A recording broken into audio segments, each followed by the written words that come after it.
So in this video, I'm going to talk a little bit about arguments and perspectives on poverty and inequality.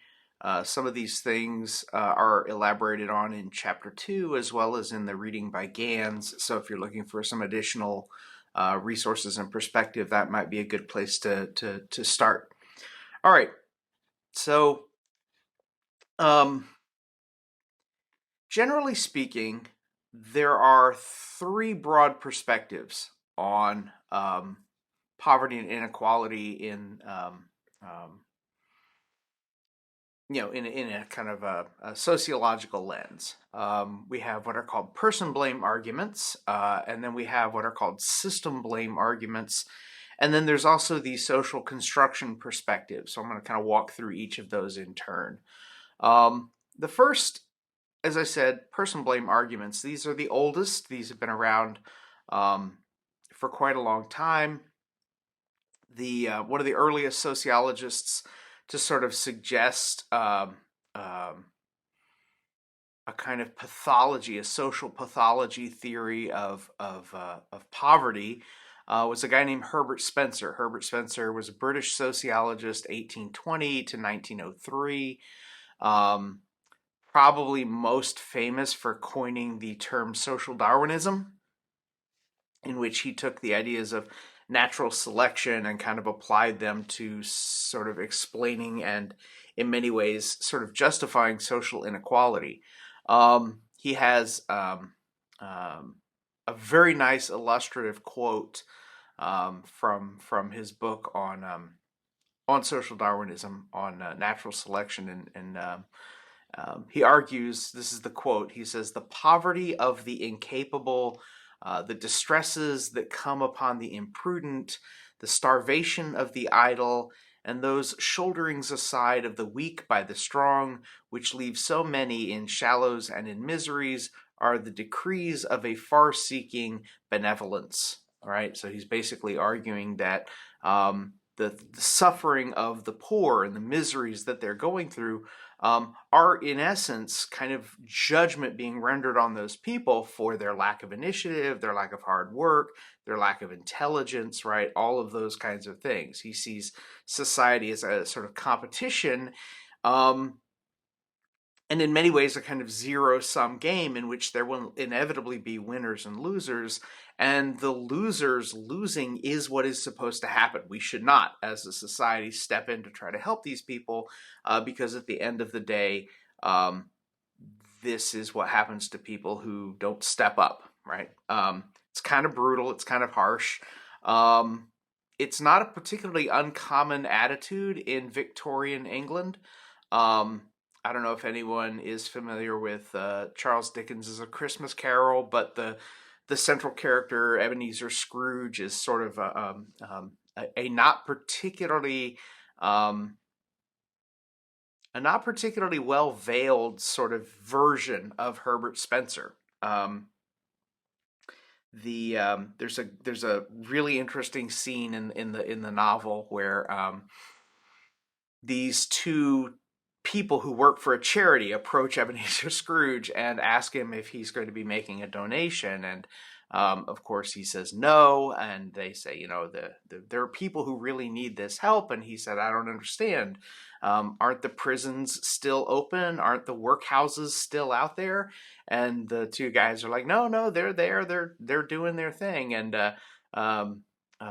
Scrooge is like, well then, what's the problem? And they said, well, people would really, rather die than go to those places. And he says, well, then they should die and decrease the surplus population, right? So that kind of brutal, competitive view of the world, what we call social Darwinism, is an effort to sort of shift the responsibility for poverty onto the people who are experiencing poverty. It is a function of their lack of initiative or ability or skill or intelligence or whatever. It's not a very good model, but it is, I think, for a lot of people, a very popular model to legitimize and explain poverty and social inequality. Other person blame arguments revolve around ideologies. So a couple that stand out would be things like the culture of poverty argument. Now, the culture of poverty argument is really interesting. The idea of a culture of poverty begins with the work of this guy named Oscar Lewis. Oscar Lewis is an anthropologist, 1914 to 1970. And in the early and mid 60s, he was studying poverty in urban areas, specifically San Juan, Puerto Rico, Mexico City, and New York City. And what he found was very in line with how anthropologists would tend to look at the sort of the development or the emergence of culture, which is that it aligns kind of closely with adaptation to one's environment. So when you find yourself living in poverty, you engage in patterns of behavior which allow you to survive being poor, right? You adapt to being poor, and that adaptation results in the formation of a culture, what Lewis called the culture of poverty.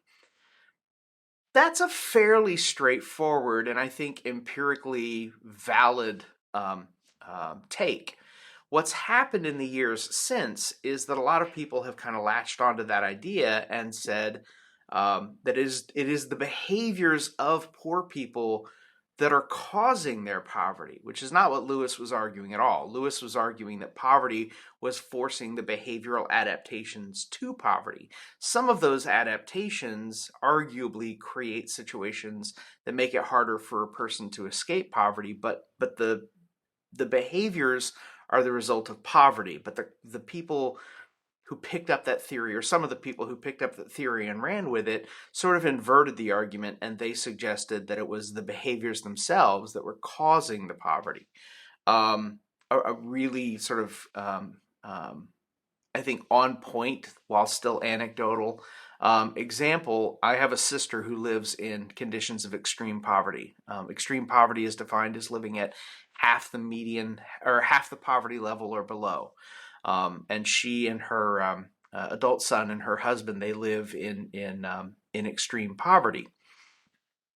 They buy the family.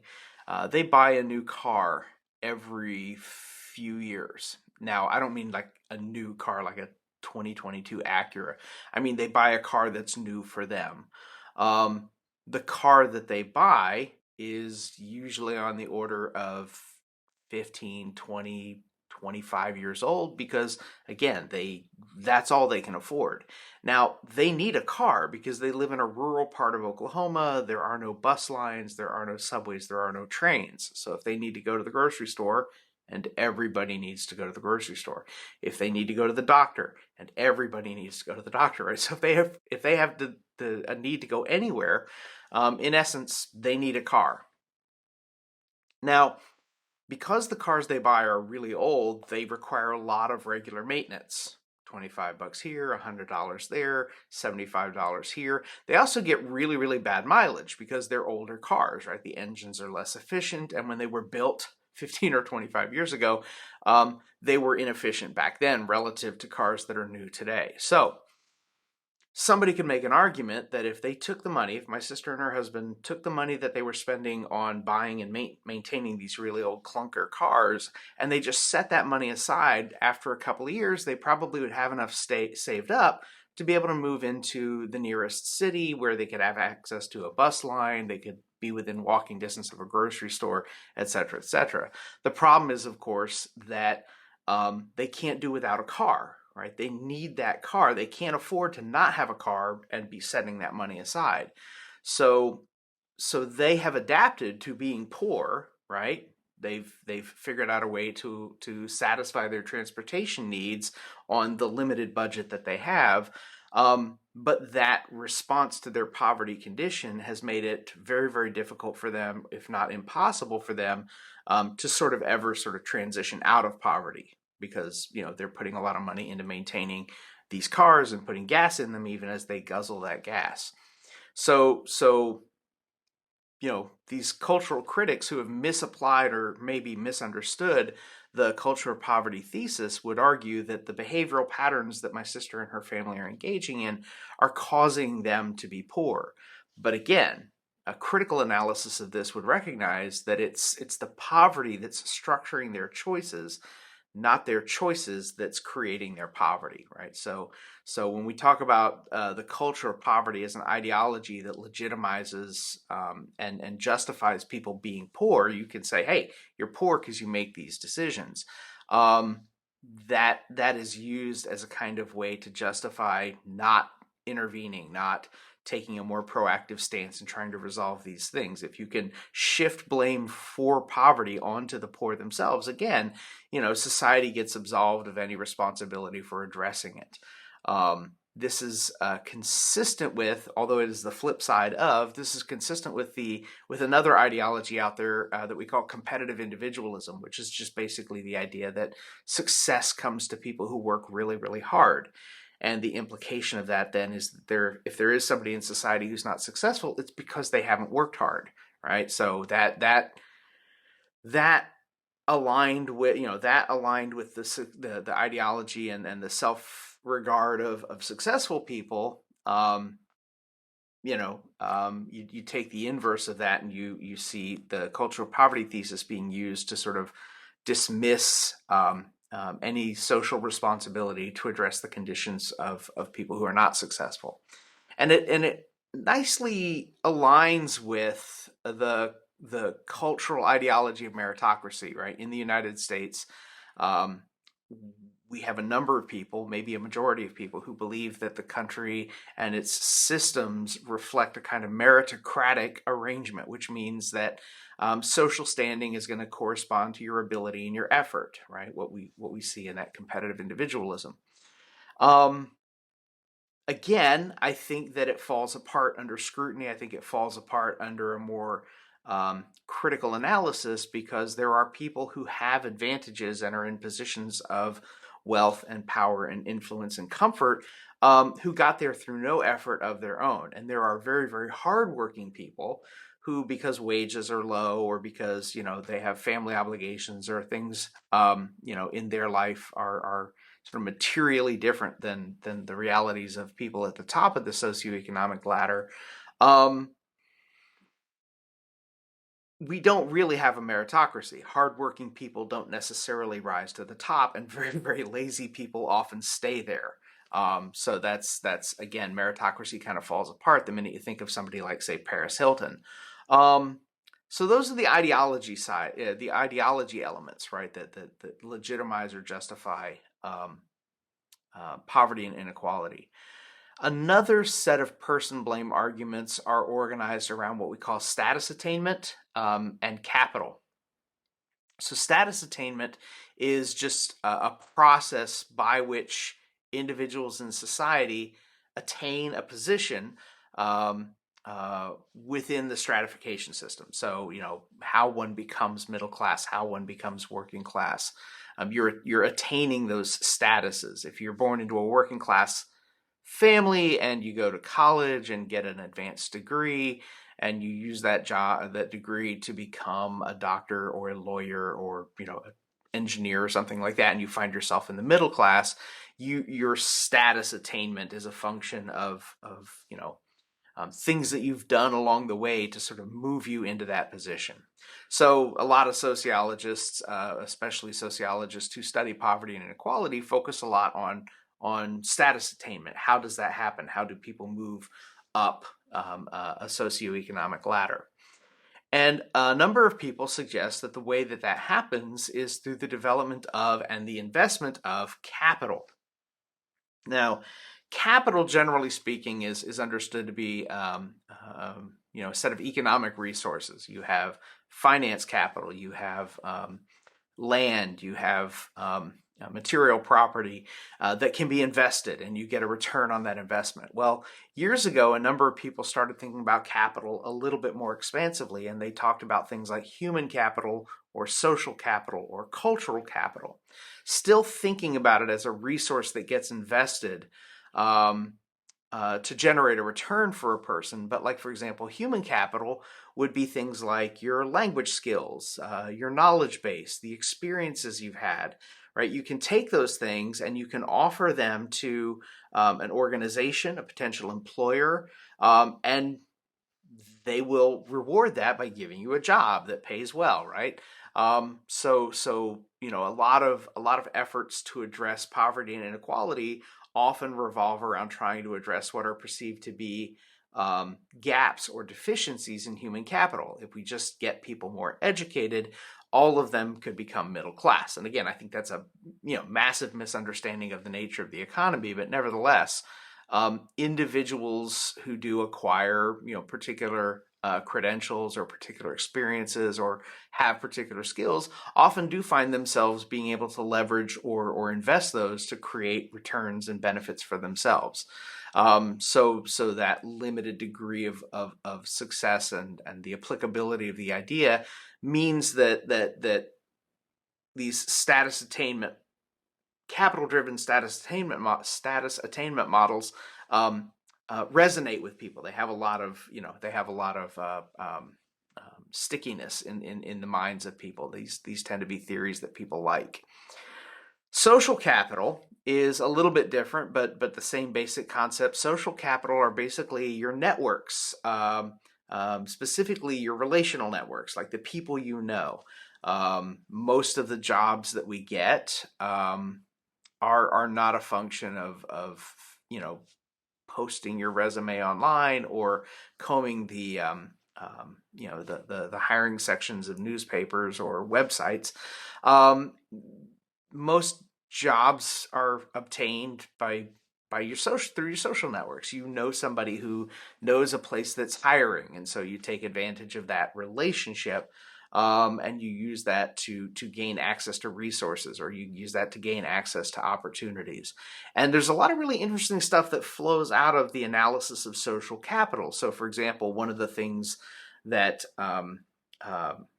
that kind of came out of this in the late 80s and the early 90s was the study of the kinds of relationships that existed in a person's social network.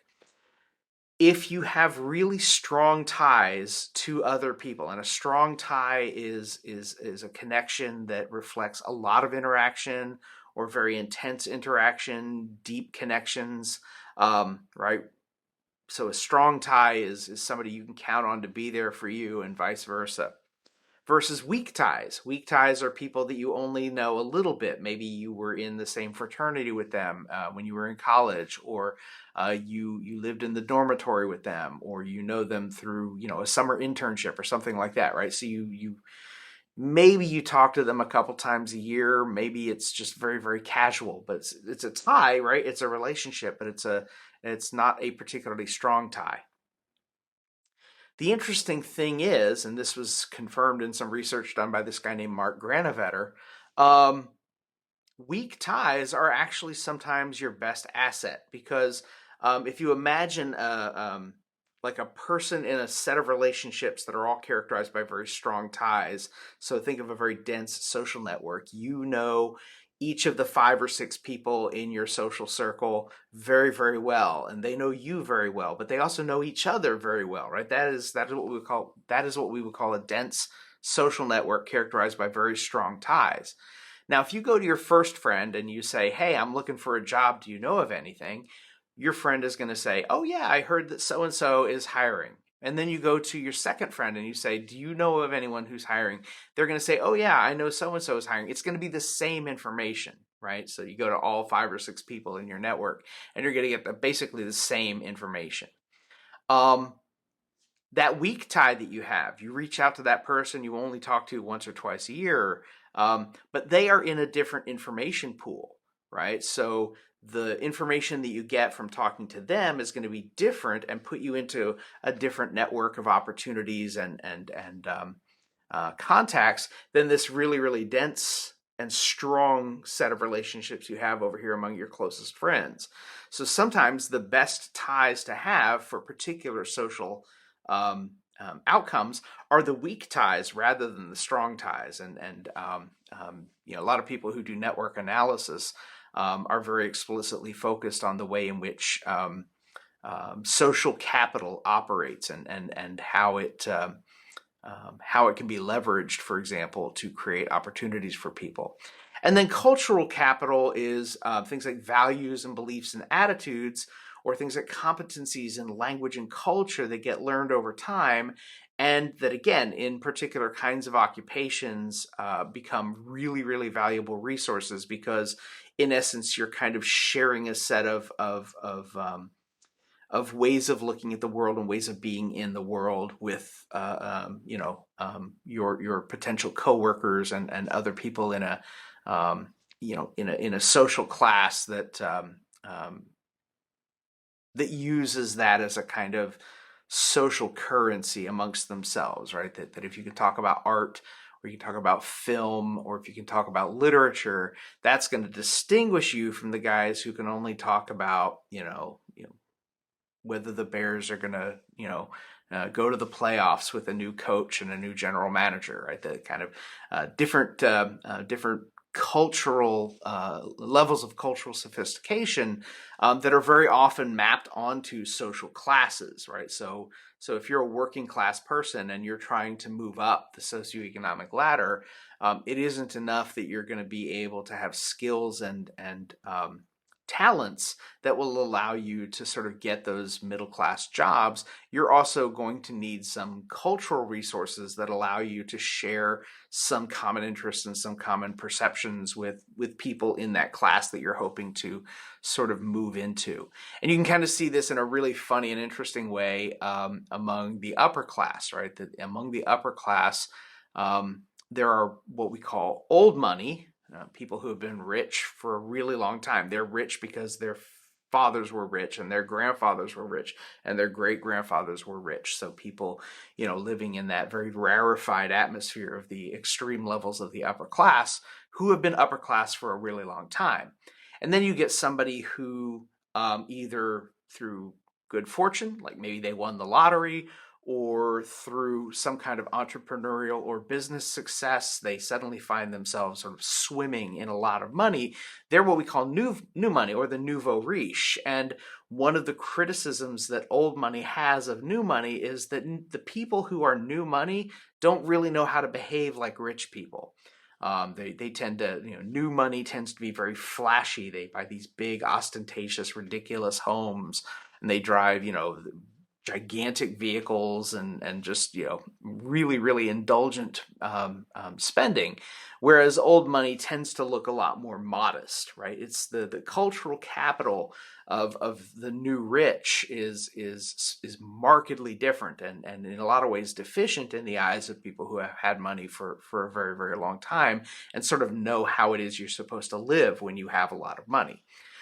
And again, all of these person blame arguments kind of suffer from the same limitation, which is a hyperfixation on the individual, and in many ways a kind of decontextualization of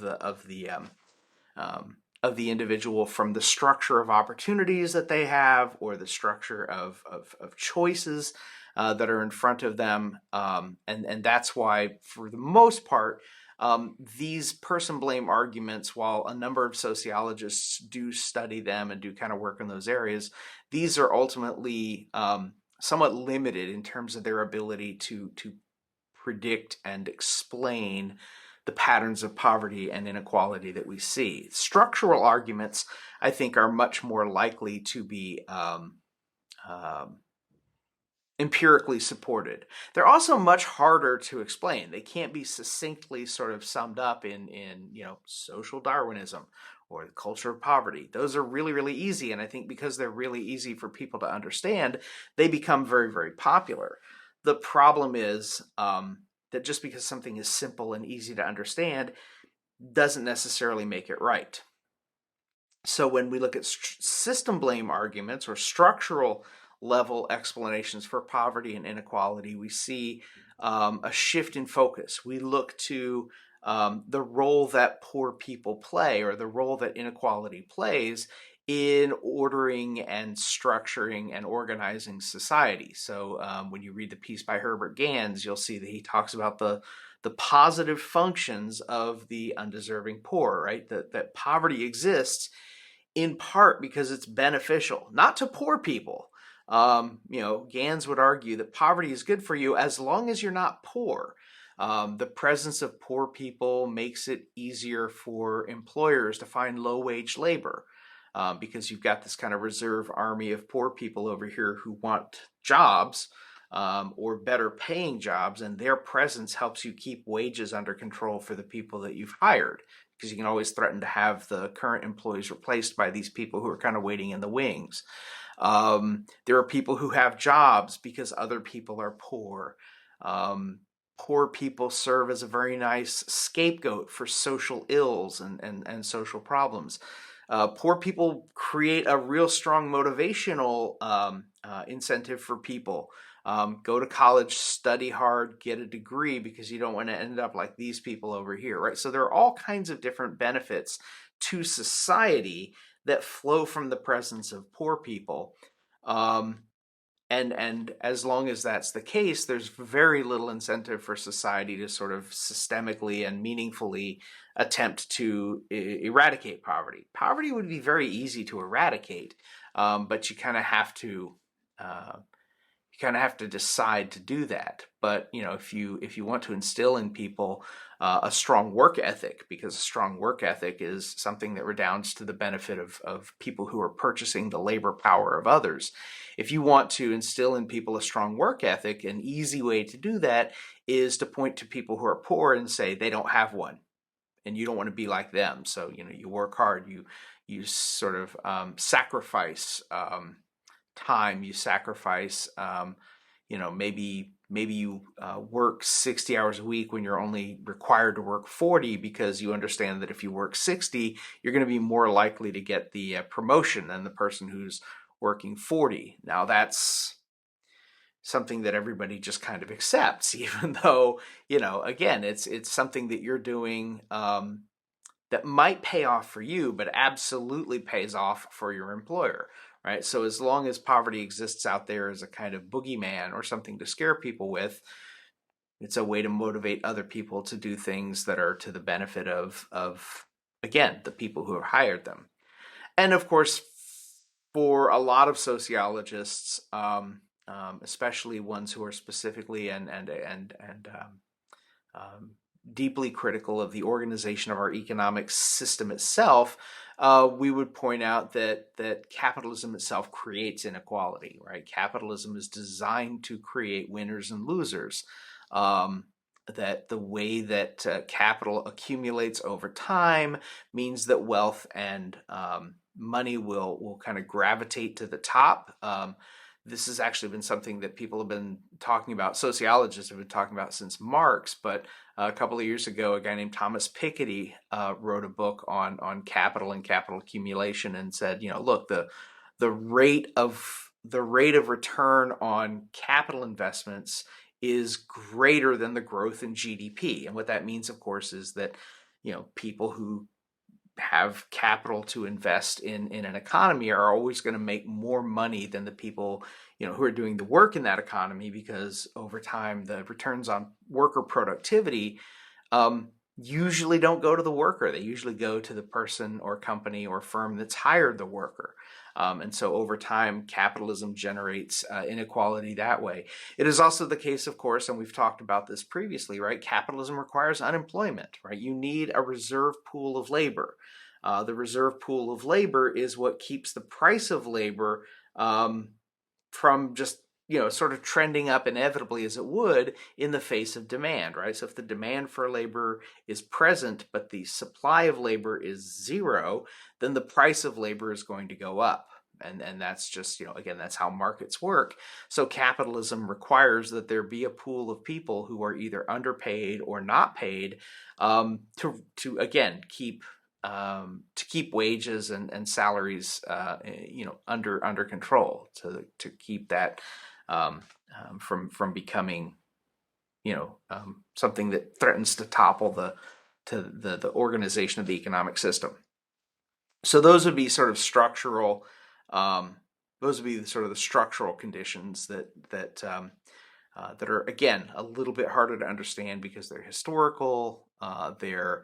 they're structural, they're embedded in the logic of systems, and a lot of people just they don't see that the way that they see sort of the pathologies of people who are living in poverty. And it's very easy to look at the behaviors and the attitudes that are an effect of being poor, and just assuming that those are the cause of the poverty that you're witnessing. And so those person blame arguments are really, really easy, and as a result, they're very, very popular, but they're also mostly wrong. The third perspective is what we call the constructionist perspective, or the social construction perspective, and this is less organized. This perspective is less organized around an attempt to analyze the cause of poverty itself, and more oriented toward understanding how it is that we understand the problem, right? So it's the social construction we're not socially constructing poverty. Poverty is a thing that actually exists, but the understandings of poverty an analysis of that lends itself to a social construction perspective. And the most common argument that we see that sort of reflects this is a blaming the victim perspective. So when we talk about blaming the victim, what we're talking about is finding the cause of a social problem, in this case poverty, in the behavior of the people who suffer from it. So this works in a very straightforward way. And again, this is not just something that's applicable to poverty. This is applicable to a multitude of social problems. First, you pick the problem, right? Whatever it is. In our case, as I said, we're talking about poverty, or we're talking about inequality. Then you decide how the people who are suffering from that problem differ from everyone else. Maybe it's their behaviors, maybe it's their lifestyle, maybe it's the region of the country, maybe it's their skin color, maybe it's their sex or gender, right? But you look at the people who are suffering poverty, you ask yourself, in what ways are these people different from people who are not suffering the effects of poverty and inequality? Then you decide, or you define those differences as the cause of the problem. And then, of course, you respond to the problem by trying to change the victims rather than addressing the structural conditions, right? It's a way of, again, blaming the victim. It's fairly straightforward. So those are the perspectives, and I think that you're going to see this system blame, structure blame, social construction perspective come up again whenever we look at inequality, even as we start to shift and look at the way in which inequality is structured around, say, for example, race and ethnicity, or the way that it's structured around sex and gender. You're going to find these theories kind of cropping up again, or these sets of theories cropping up again. And as always, the simplest theories are going to be the ones that are the most popular. The complicated theories are going to be the ones that people have a hard time wrapping their head around. And almost inevitably, the simple theories will be wrong, and the sophisticated and complicated ones will be better supported by empirical data. So kind of a nice rule of thumb that you can kind of carry around with you. It's not an absolute. You never want to just sort of reject a theory because it's simple and elegant. It might be the case, but very often when we're talking about social phenomenon, there are a lot of moving parts. And to see a simple, elegant theory that explains something as complex as social inequality should, again, trigger some degree of skepticism in all of us. All right, so that should get us up to the end of this unit. When we get the next time we talk, we'll spend a little time reviewing, going over these things. Any questions that you have, feel free to bring them up in class. And I guess aside from that, I would just say take care.